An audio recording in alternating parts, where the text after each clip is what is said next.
Nagtamo ng mga tama ng bala ng 45 baril sa kanyang braso, hita at bewang ang hepe ng tanod ng Ratratin sa tapat ng Barangay Hall ng Pinagpanaan, Bayan ng Talavera. Kinilala ang biktimang si Alberto Mudlong I. Manalili, 52 anyos, residente ng naturang barangay at bayan. Base sa inisyal na investigasyon ng pulisya, bandang alas 8:20 ng umaga habang nakaupo ang biktima sa kanyang motorsiklo sa harap ng Barangay Hall, nang palihim na pumasok sa gate ng Barangay Hall ang sospek at pinagbabaril ang biktima.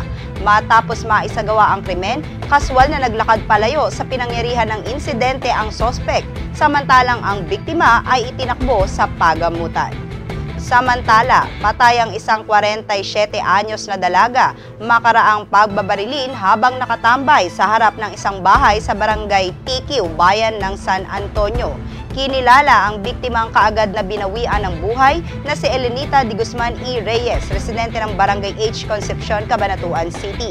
Ayon sa investigasyon ng San Antonio Police Station, dakong alas 6:40 ng gabi habang nakatambay sa harap ng bahay ng mga Rivera ang biktima kasama sina Maria Carmela Abel at Kawili at hinihintay si Romero Rivera alias Pate nang dumating ang hindi nakilalang sospek na nakasuot ng itim na jacket at bigla na lamang pinagbabaril ng maraming beses ang biktima.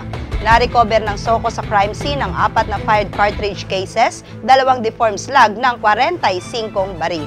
Paalala po sa ating mga kaibigan, lagi po tayong maging alerto at mag-ingat dahil ang krimen ay nangyayari kahit saan, kahit kailan. Ako po ang inyong bantay krimen, Clarissa de Guzman.